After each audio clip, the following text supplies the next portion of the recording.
Jenazah bayi ini pertama kali ditemukan oleh pihak keluarga. Mereka curiga karena ibu bayi berada lama di kamar mandi. Saat didobrak, mereka menemukan jenazah bayi dalam kloset, sementara ibu korban terlihat lemas usai melahirkan. Polisi yang mendapatkan laporan tersebut langsung melakukan olah TKP dan mengamankan sejumlah barang bukti berupa pakaian dan tempat ari-ari. Sementara ibu korban dibawa ke rumah sakit untuk mendapatkan perawatan karena mengalami pendarahan dan membawa jenazah bayi ke rumah sakit untuk diotopsi. Saat ini kasus tersebut ditangani oleh Unit Perlindungan Perempuan dan Anak Satreskrim Polres Tulungagung. Saya bersama Waka dan juga piket SPKT mendatangi TKP.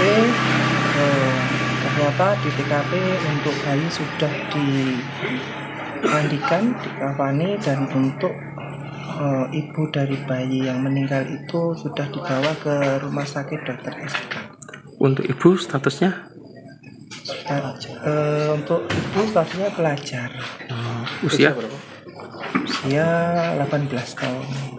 Menurut keterangan dari saksi-saksi yang di lapangan, untuk posisi bayi waktu diketemukan oleh neneknya, bayi masih di WC.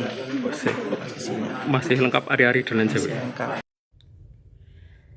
Kasus siswi SMA di Tulungagung yang melahirkan di WC rumah hingga bayi meninggal dapat dianalisis dari perspektif teori kesehatan reproduksi dan kesejahteraan psikososial remaja. Dalam Jurnal Kesehatan Indonesia, sering disoroti bahwa kurangnya pendidikan seks dan komunikasi terbuka di lingkungan keluarga menjadi salah satu penyebab kejadian seperti ini. Menurut jurnal yang diterbitkan oleh Indonesian Journal of Health Promotion, pendidikan kesehatan mental remaja seringkali diabaikan karena dianggap tabu. Hal ini menyebabkan remaja tidak memiliki pengetahuan yang memadai tentang kehamilan, kontrasepsi, serta resiko kesehatan mental dan fisik dari hubungan seksual di usia muda. Dalam kasus ini, siswi kemungkinan merasa takut dan malu untuk mengungkapkan kehamilannya karena stigma sosial.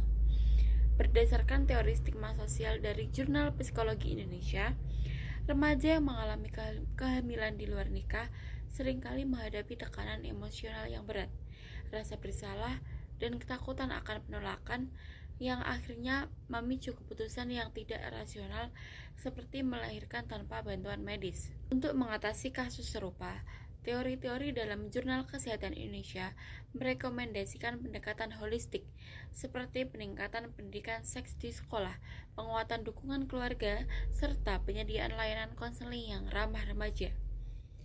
Hal ini juga mencakup perlibatan masyarakat dalam mengurangi stigma sosial terhadap remaja yang menghadapi masalah reproduksinya. Tanggapan ketika menemui orang dengan masalah kesehatan mental. Ketika menemui seseorang yang memiliki masalah kesehatan mental, langkah pertama yang harus diambil adalah memberikan dukungan emosional tanpa menghakimi.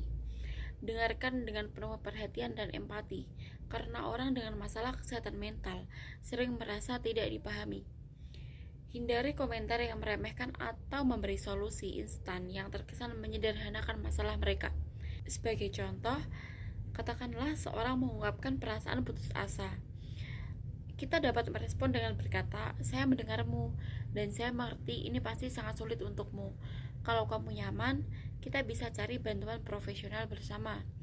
Ini menunjukkan bahwa kita peduli dan bersedia membantu mereka menemukan solusi.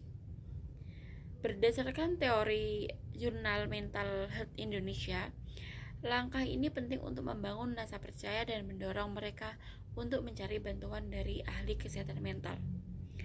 Selain itu, pastikan kita tidak memaksakan pendapat atau membandingkan masalah mereka dengan orang lain. Yang terpenting adalah menciptakan lingkungan yang aman dan mendukung sehingga mereka merasa dihargai dan tidak sendirian dalam menghadapi kesulitan mereka. Baik, itu saja yang bisa saya sampaikan. Bila ada kurang lebihnya, mohon maaf.